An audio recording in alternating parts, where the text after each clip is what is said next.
Bismillah.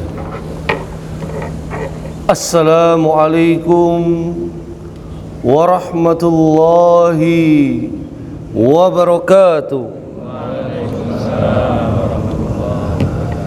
Alhamdulillah alladzi arsala rasulahu bil huda wa dinil haq liyudhhirahu 'ala dini kullih wa kafa billahi syahida. Asyhadu an la ilaha illallah wahdahu la syarika lah wa asyhadu anna Muhammadan abduhu wa rasuluh.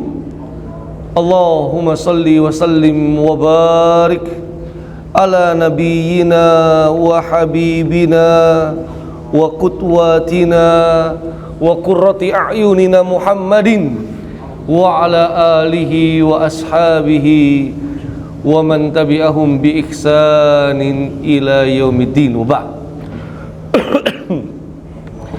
Jamaah salat zuhur Masjid Baitus Salam Bogasari, rahimani wa rahimakumullah.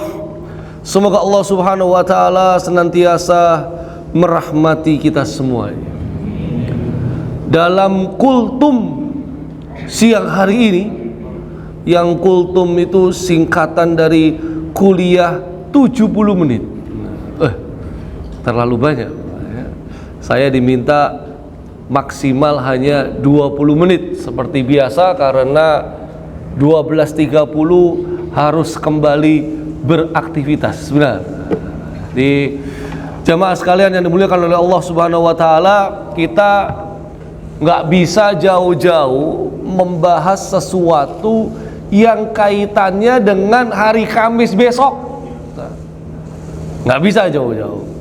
Besok 17 Agustus peringatan proklamasi kemerdekaan, masa mau bahas yang lain? Nah, itu nggak mungkin ya. Makanya kita coba bahas itu. Tapi sebelumnya saya mau tanya, kita ini orang Islam yang tinggal di Indonesia atau orang Indonesia yang beragama Islam? Yang mana ini? Kita ini orang Islam yang tinggal di Indonesia atau orang Indonesia yang beragama Islam? Islam yang tinggal di Indonesia. Berarti lebih mendahulukan Islam daripada Indonesia. Wah, kurang nasionalis. Ya. Nah, ini jawaban ini sebenarnya tepat. Kenapa? Karena Indonesia ini baru ada 78 tahun. Dulu nggak ada Indonesia, ya kan? Dan kalau kita tidak merawat, menjaga negeri ini, bisa jadi masa depan Indonesia nggak ada, ya kan? Uni Soviet aja nggak ada. Dulu ada salah satu capres yang sekarang jadi baca pres, diramalkan Indonesia akan bubar. Itu bisa aja terjadi. Tapi kalau Islam itu sudah ada sejak dulu, sejak zaman Nabi Muhammad atau zaman Nabi Adam. Ayo, loh kok tahu? Tahu dari mana? Karena semua Nabi dan Rasul itu menurut keyakinan kita agamanya Islam. Jadi dari dulu udah ada Islam sampai sekarang, sampai hari kiamat Islam tetap ada apa enggak? Tetap. Nah, nanti kita di dalam kuburan yang ditanya itu, apa agamamu atau dari negara mana kamu berasal? Jelas apa agamamu kan? Madinuka. Apa agamamu? Makanya kalau jawab kita ini orang Islam yang tinggal di Indonesia, ini nggak salah. Cuma masalahnya bisa dianggap tidak nasionalis. Memang ini jadi problem antara keislaman dan keindonesiaan. Kita ini orang Islam, tapi kita lahir, hidup, menjemput rezeki di negara Indonesia. Bahkan kayaknya kita juga mati di Indonesia. Ya. Makanya kita perlu menggabungkan, menyelaraskan antara keislaman dan keindonesiaan, supaya kita tidak mudah untuk dipecah belah negara kita tercinta ini. Karena seakan-akan kamu pilih mana? Islam atau Indonesia? Ya. Kalau kamu pilih Islam, berarti kamu fanatik terhadap Islam. Ya. Sono tinggal di Arab. Nah, kan? Kalau kamu pilih Indonesia, berarti kamu anggap agama ini cuma mainan. Nah, ini jadi problem. Makanya kita perlu dudukkan dulu antara Islam dengan Indonesia. Nah, kita kalau ngawali dari sejarah perjuangan tuh terlalu lama, ya. Waktunya habis. Tapi kita akan ngawali dari dasar negara ini dibentuk. Nah, ini ya. Dasar negara ini dibentuk. Saya tanya lagi, negara kita ini negara agama atau bukan? Ayo. Negara agama? Iya. Agama apa? Oh, bingung. Negara agama apa negara hukum? Nah, bingung ini, ya kan? Bingung. Jawabannya gampang nih. Negara kita tergabung ke OKI apa enggak? OKI itu organisasi internasional. Tapi yang tergabung di negara-negara itu pasti Islam. Tergabung di OKI apa enggak Indonesia ini? Tergabung. Berarti Indonesia negara Islam. Iya apa enggak? Enggak berani ngomongin. Ya. Negara yang mayoritas penduduknya beragama Islam, masjidnya paling banyak sedunia, pengajiannya paling banyak sedunia. Tapi kita tidak bisa mengatakan Indonesia negara Islam. Nggak bisa. Karena kalau Indonesia negara Islam, secara konstitusi negara itu pasti bunyinya Islam. Kayak Malaysia. Malaysia itu jelas, ya, konstitusi negaranya Islam. Nah, sedangkan yang menjadi landasan kita dalam bernegara adalah Pancasila. Hafal apa enggak? Kalau nggak hafal ini perlu dikasih SP sama manajemen ini. Masa tinggal di Indonesia Pancasila nggak hafal? Ya, karena dulu viral ada anggota DPR nggak hafal Pancasila, dia langsung mundur, kan gitu. Ya. Nah, kalau kita nggak hafal Pancasila boleh mundur? Ya, enggak ya. Nah, Pancasila. Jadi Pancasila ini rumah kita bersama. Nah, dari mana Pancasila? Nah, ini kita coba cerita dulu, ya, karena memang bicara Islam dan Indonesia itu perlu runut dari sejarah, ya. Karena kan sekarang kan seakan-akan dipisahkan tuh. Mau pilih agama apa Pancasila? Wah, gitu ya. Pilih Al-Quran atau Pancasila? Nah, pilih Islam atau NKRI? Nah, kan gitu ya. Ini coba kita luruskan, Pak, supaya tidak ada pemisahan, pembedaan, ya, yang berakibat persatuan, kesatuan, keutuhan bangsa ini terpecah. Nggak boleh. Nah, apalagi musim pemilu begini kan. Nah, ya, itu nggak boleh. Baik. Jadi pada waktu akhir Mei tahun 45, founding father negara kita itu berdebat. Masing-masing mengusulkan dasar negara ini enaknya apa. Yang kalangan nasionalis Islamis pasti dasar negara ini harus agama Islam. Yang kalangan nasionalis tapi disebutnya sekuler, tapi dia bukan nggak beragama, dia Islam juga, cuman dia nggak mau agama ini dijadikan landasan dalam bernegara gitu. Dia nggak mau pakai agama. Jadi masing-masing tokoh mengusulkan dasar negaranya. Sehingga lahir Bung Karno itu tanggal 1 Juni mengusulkan Pancasila versi Bung Karno. Tapi beda dengan Pancasila yang kita kenal hari ini. Karena Pancasila versi Bung Karno ketuhanannya ditaruh di sila yang kelima. Itu beda. Nah, perdebatan panas ini akhirnya Bung Karno mengambil keputusan, dibentuklah Panitia 9. Ini perwakilan dari masing-masing tadi kelompok yang berbeda pendapat, 4 dari nasionalis Islamis, 4 dari nasionalis sekularis, tapi agamanya Islam semuanya, 1 dari Kristen. Nah, Panitia 9 ini pada tanggal 22 Juni 1945 melahirkan sebuah konsensus bernegara bersama. Kita kenal dengan nama The Jakarta Charter alias Piagam Jakarta. Nah ini nggak main-main. Kenapa? Ini merujuk kepada Rasulullah SAW. Beliau ini kan hijrah dari Mekah ke Madinah. Nah, kenapa kok hijrah? Ya gitu deh pokoknya. Ya, hijrah. Nah, sampai di Madinah mayoritas beragama Islam. Tapi ada 3 suku yang beragama Yahudi. Kecil sedikit, minor sekali. Ya. Kan harusnya ini kalau misalnya Rasulullah itu nggak toleran, Yahudi, kamu dulu cuma 3 suku sedikit ya, udah masuk Islam. Kamu kalau nggak masuk Islam, pergi aja dari Madinah. Kamu kalau masih ngeyel nggak mau pergi, tak perangi sekarang juga. Harusnya gitu ya. Kalau intoleran. Tapi berhubung agama kita itu toleran, la ikraha fiddin, nggak ada paksaan untuk masuk ke dalam agama Islam. Maka beliau alih-alih mengusir, memaksa, justru mengajak bersepakat. Lahirlah yang namanya Sohifatul Madinah, Piagam Madinah. Nah, Piagam Madinah ini isinya toleransi sama orang Yahudi.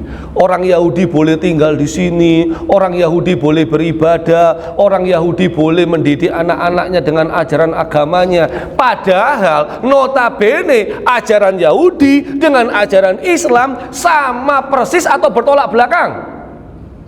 Bertolak belakang. Memang agama-agama ini nggak ada yang sama. Agama ini beda, Tuhannya beda, konsep ajarannya beda, ritual ibadahnya beda. Makanya cara menghormati agama bukan dicampur, tapi lakum dinukum waliyadin. Kamu mau beragama sesuai ajaran agamamu, silakan. Saya beragama sesuai ajaran saya, gitu ya. Jangan sekarang kita sholawatan di masjid, besok di gereja. Loh, yang paduan suara kemarin di gereja, sekarang di masjid. Kenapa? Ini toleransi. Wah, keliru kalau begini ya. Ini namanya bukan merawat keragaman kita, tapi justru merusak pokok-pokok ajaran agama kita. Biarlah agama itu berjalan dengan sendiri-sendirinya, hidup bersama, saling toleran, tapi jangan dicampur aduk. Nah, itu Piagam Madinah. Makanya lahir Piagam Jakarta. Itu merujuk kepada Piagam Madinah. Jadi kalau dulu tuh ada yang bilang, lebih mulia mana antara yang mulia Nabi Muhammad dengan Presiden Soekarno? Wah, itu keliru, ya kan? Kenapa? Karena founding father kita itu juga merujuk kepada Rasulullah SAW. Lahirlah Piagam Jakarta. Itulah Pancasila yang kita kenal, cuma beda dikit. Sila yang pertama, judulnya itu sila yang pertama, ketuhanan dengan kewajiban menjalankan syariat Islam bagi setiap pemeluknya. Kalau sekarang kan ketuhanan yang Maha Esa. Kok bisa berubah? Ini harus tahu. Karena kadang-kadang di pelajaran PPKN, PMP ini dilewati gitu toh. Ya kan? Makanya ini perlu kita bedah. Habis waktunya. Belum, masih ada. Nah, jamaah sekalian dimuliakan oleh Allah Subhanahu wa taala, ketika Piagam Jakarta ditandatangani oleh 8 orang yang agamanya Islam, tinggal 1 wakil dari Kristen, namanya Alexandris Maramis. Itu pasti Kristen, itu namanya aja udah Kristen ya. Carlos, nah itu nama Kristen itu sebenarnya ya kan? Itu dia ya, tapi alhamdulillah ini Islam. Ya. Nah, ditanya Maramis, setuju gak kamu dengan sila yang pertama ini? Kata jawaban Maramis, 200% saya setuju. Kenapa? Sila pertama itu hanya untuk umat Islam. Kami umat Kristiani nggak wajib untuk menggunakan sila pertama. Syariat Islam bagi tiap pemeluknya nggak wajib. Setuju? Tanda tangan. Nah, Piagam Jakarta ini yang kita bawa sampai kita merdeka 17 Agustus tahun 45. Proklamasi. Nah, itu pakai Piagam Jakarta.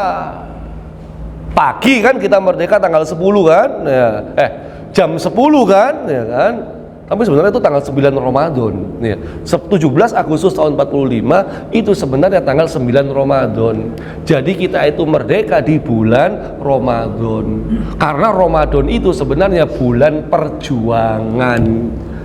Sepanjang sejarah umat Islam, Ramadan bulan perjuangan. Kalau di kita Ramadan tuh bulan istirahat. Nah, ya kan? Kan? Makanya kan kita punya dalil walaupun dalilnya nggak jelas. Naumus shaimi ibadah, tidurnya orang puasa itu ibadah. Nah, di Ramadan isinya apa? Tidur. Kalau ditegur kamu puasa kok turut tok loh, itu ibadah. Nah, jadi ada perbedaan pendapat. Nah, baik. 17 pagi merdeka, 17 sore itulah ada sebuah tragedi. Saya sebut tragedi karena ini merugikan umat Islam. Bung Hatta itu ditelepon, ngakunya perwira tinggi Angkatan Laut Jepang, sedang bersama dengan perwakilan Indonesia wilayah timur, yang menyampaikan mereka keberatan kalau sila pertama itu ada syariat Islam. Mereka minta dihapus atau diganti, kalau enggak mereka memisahkan dari Indonesia. Loh, padahal tadi udah disepakati ya di sidang BPUPK, tuh gedungnya masih ada tuh di Jalan Merdeka di Jakarta. Udah disepakati founding father negara kita, jumlah anggota sidangnya itu puluhan, sepakat dengan Piagam Jakarta. Baru merdeka pagi, sore udah ada yang protes. Nah, kan? Ini orang-orang ini kemana sebelumnya? Tapi itulah dinamika kemerdekaan begitu. Ya. Untuk mencapai kesepakatan tuh memang susah. Ya. Sekarang aja capres, cawapres, baca wapres kayak gitu ya. Itu aja susah. Parpol-parpol pada ada kayak gitu ya. Sepakat tuh susah. Ya. Apalagi ada kepentingan. Nah, tapi kalau dulu kan kepentingannya hanya merdeka nih. Ya. Kita harus merdeka. Dasarnya apa? Cepetan merdeka. Kalau nggak direbut lagi sama Jepang, diserbu lagi sama Belanda kan gitu. Nah, akhirnya Bung Karno, Bung Hatta khawatir.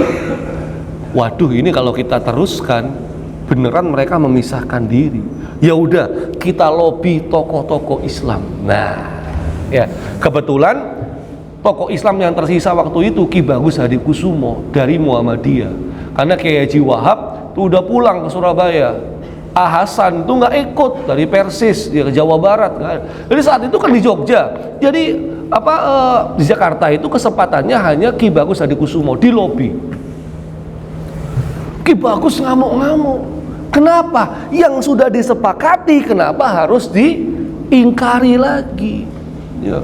Tapi karena situasi serba mendesak, akhirnya Ki Bagus legowo sambil kemudian bertanya Bung Hatta. 7 kata itu berubah menjadi 3 kata. Ketuhanan dengan kewajiban menjalankan syariat Islam bagi setiap pemeluknya berubah menjadi ketuhanan yang Maha Esa. Ketika ditanya, Bung Hatta, maksudnya ketuhanan yang Maha Esa itu siapa? Bung Hatta menjawab dengan tegas, tiada lain tiada bukan kecuali itu tauhid. Kul huwallahu ahad.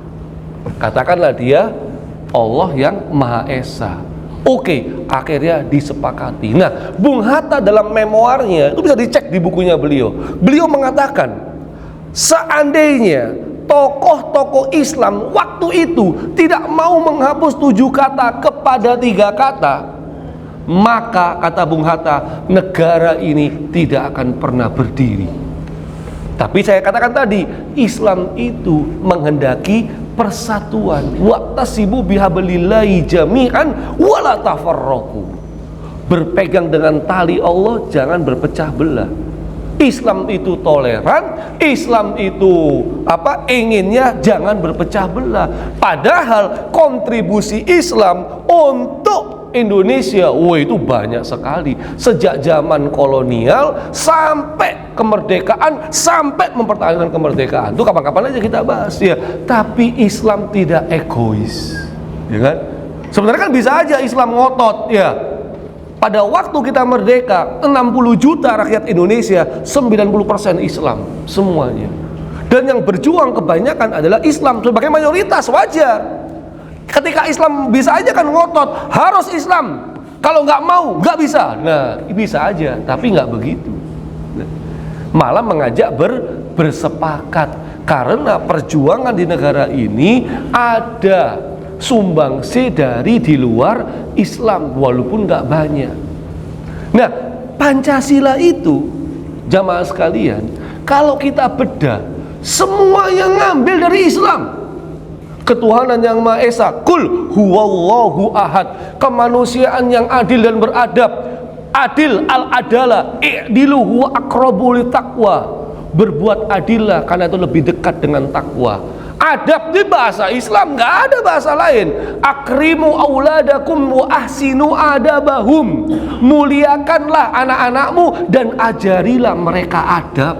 Makanya kan ada pengajian adab, adab kepada Allah, adab kepada Muhammad, adab kepada orang tua, adab pakai pakaian, adab naik kendaraan, kan gitu ya.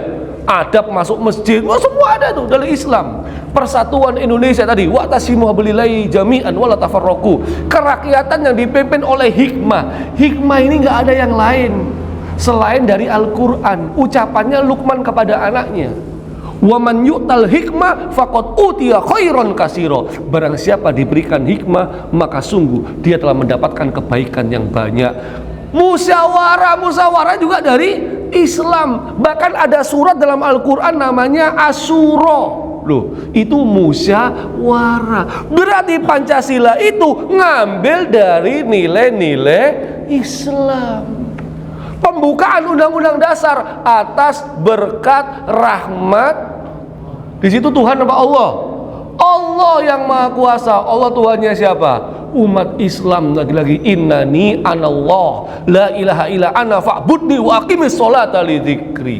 Jadi dasar negara kita itu didesain oleh founding father nggak jauh-jauh dari agama Islam. Ya wajar, karena mayoritas Islam. Makanya kalau sekarang bilang, kamu pilih mana?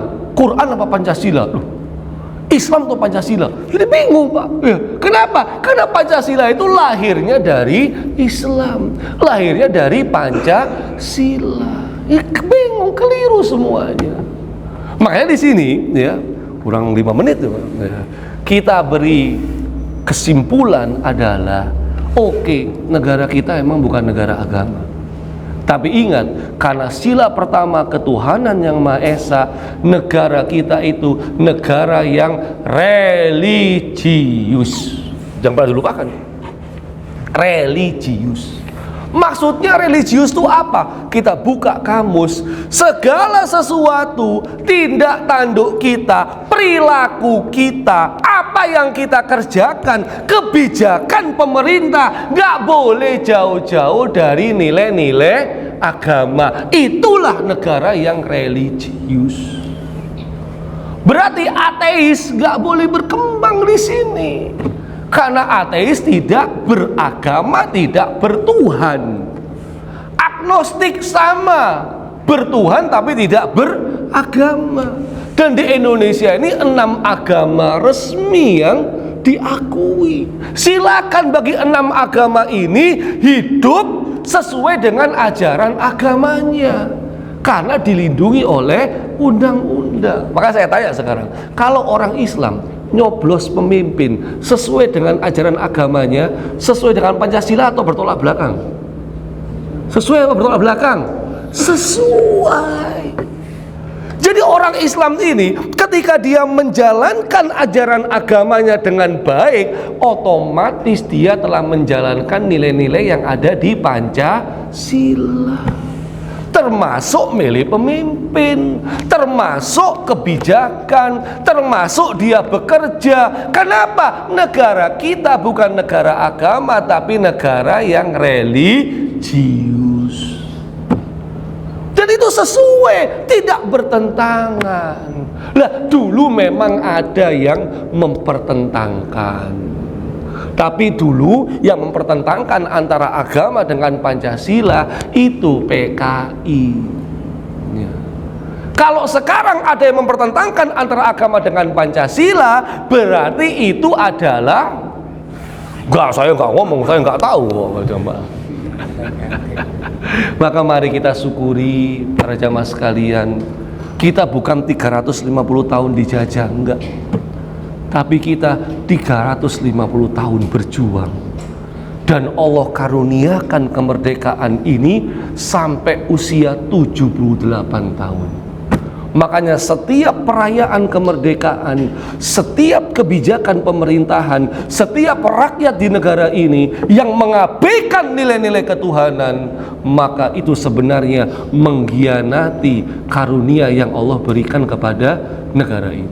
Maka harusnya tasakuran kemerdekaan kita lebih banyak bersyukur kepada Allah, dan syukur itu adalah asyukru fit ta'am, asyukru ala nikmat. Syukur itu adalah kita lebih mensyukuri kepada yang memberikan nikmat kepada kita di sini. Artinya apa? Bersyukur kemerdekaan berarti rakyat Indonesia maupun pejabat dan penguasanya harus lebih taat kepada Allah Subhanahu wa ta'ala. Jangan berkhianat dengan korupsi, jangan berkhianat dengan kedoliman, jangan berkhianat dengan ketidakadilan, jangan sampai juga kita korupsi waktu bekerja, waktunya sudah habis. Hadanallahu wa iyyakum ajma'in. Wassallallahu ala nabiyyina Muhammadin wa ala alihi wasallam. Wa akhiru da'wana alhamdulillahi rabbil alamin wa lafu minkum. Assalamualaikum warahmatullahi wabarakatuh.